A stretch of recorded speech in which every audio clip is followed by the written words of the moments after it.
আল্লাহ রাসূল বললেন সকালে, শোনো তাবুকের যুদ্ধে যেতে হবে, সংকট খুব, অর্থ সম্পদ নেই, কে কি দান করতে পারো? তো সারা দিলেন প্রথমে উমর রাদিয়াল্লাহু তাআলা আনহু বলেন, আল্লাহ রাসূল আমার যে অর্থ সম্পদ রয়েছে তার অর্ধেক দিলাম। তখন আবু বকর সিদ্দিক রাদিয়াল্লাহু তাআলা আনহু বলেন, আল্লাহ রাসূল আপনাকে আর আল্লাহকে বাড়িতে রেখে আমার যা ছিল সবই দিলাম। আর উসমান রাদিয়াল্লাহু তাআলা আনহু বলেন, আল্লাহ রাসূল যত সৈন্য সামন্ত যাবে তার অর্ধেকের যাতায়াত খরচ, খাওয়া খরচ আমি বহন করব। এবার বলেন কে সবচেয়ে বড় ধনী? আবু বকর সিদ্দিক রাদিয়াল্লাহু তাআলা আনহু বড় ধনী। আবু বকর সিদ্দিক রাদিয়াল্লাহু তাআলা আনহু যে বাক্য বলেছেন, এই বাক্যকে ডিঙ্গিয়ে যাওয়ার মতো কিয়ামত পর্যন্ত মানুষের হাতে কোনো পথ হবে না।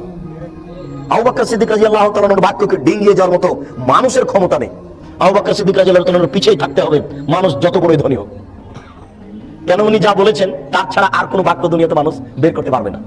উনি বলেছেন যে আপনাকে আর আল্লাহকে বাড়িতে রেখে আমার যা আছে সবই দিলাম।